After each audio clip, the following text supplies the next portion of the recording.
Welcome to another CS14 SI video. My name is Tim, and I'll be going over binary search tree, insertions, and deletions. So first, let's talk about inserting into a binary search tree. So when inserting into a binary search tree, we want to start from the top of the tree and iterate downwards.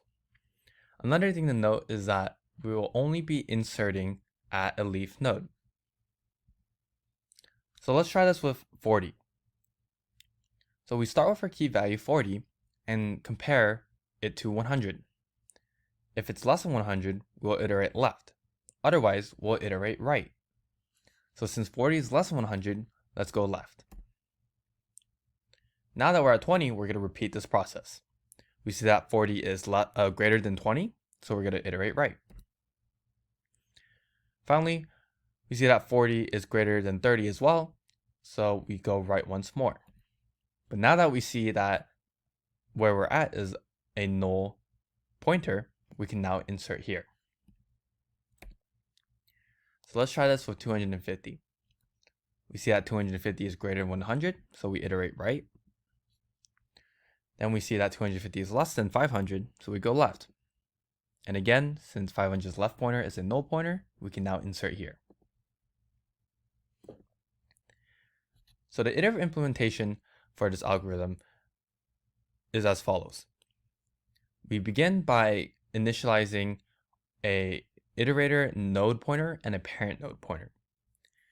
So the reason why we have two node pointers in this case is so that we can keep track of the parent node of which we want to insert.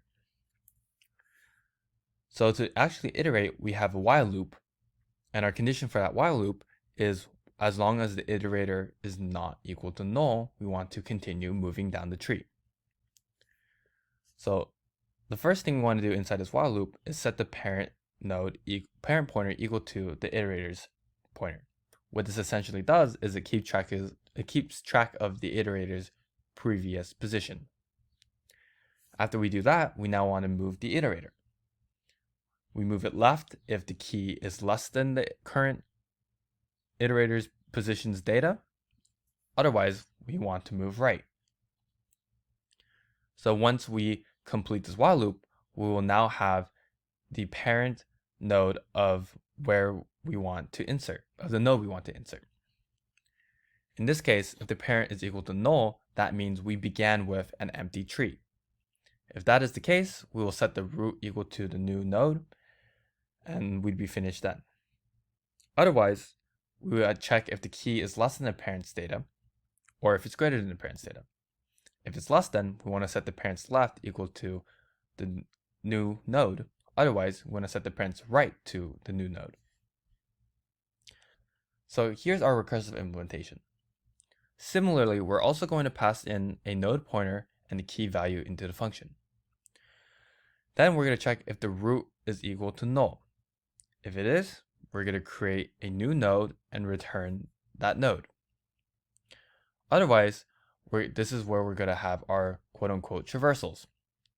If the key is less than the root data, then we want to set our roots left, or our current node pointers left, to a recursive call of the insert function by passing in the root left pointer and the key value.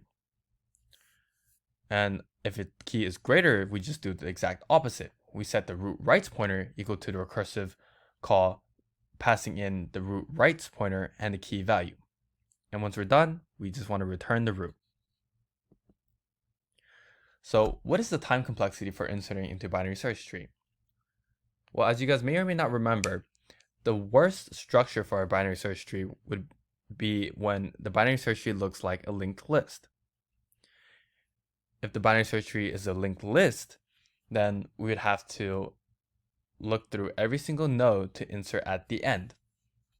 So in that case, our runtime would be O of n, where n is the number of nodes in the tree. So now let's go over deleting from a binary search tree. So we have a couple cases to consider when we want to delete our node. The first case is if the node we want to delete is a leaf node.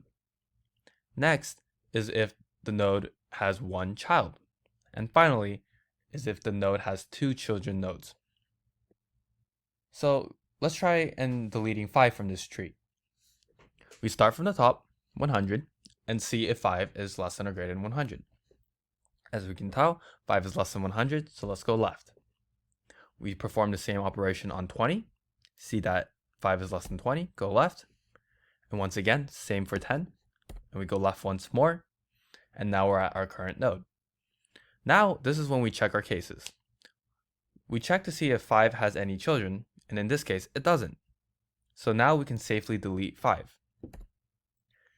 Now, let's try deleting 30. Start from the top once more. We see that 30 is less than 100, so we go left.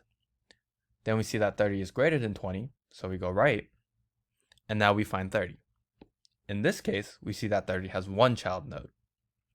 Keep track of the child node, the single child node, and once we do, we can safely delete 30, and we want to set the parent's right pointer, or this parent's pointer, equal to the child node.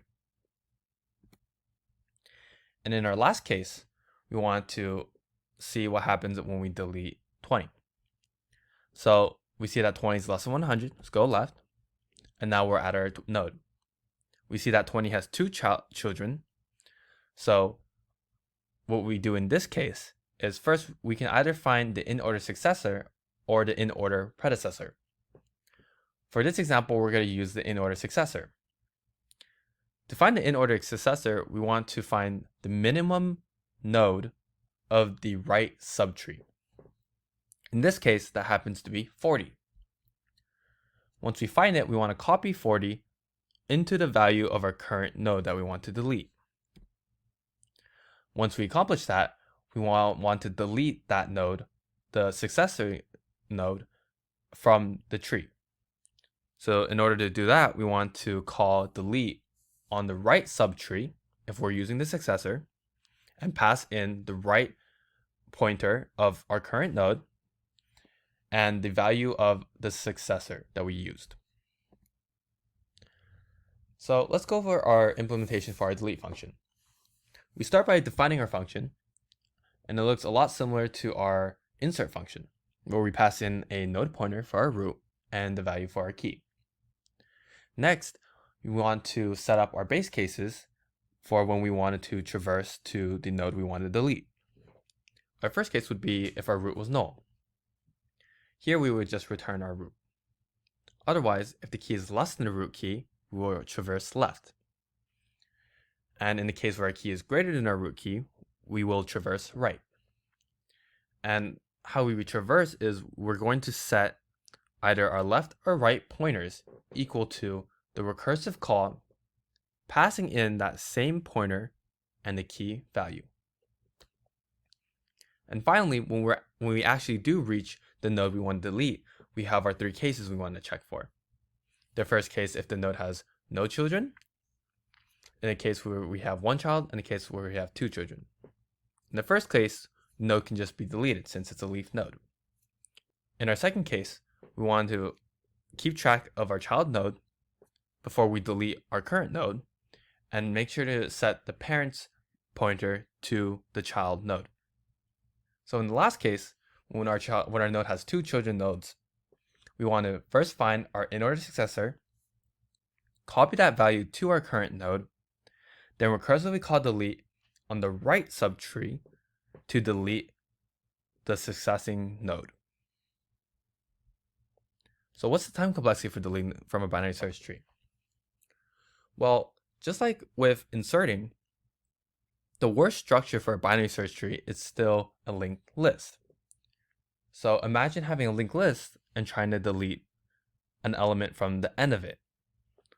In that case, we would have to traverse the entire list, visiting each node before we finally are able to delete the last node. That brings us to a runtime of O of n, where n is the number of nodes in the tree. Thank you so much for watching. If you have any questions, please leave them in the comments below. If you want to discuss any of these topics with any of our SI leaders, our Zoom office hours and links will be in the description below. And thank you again for watching.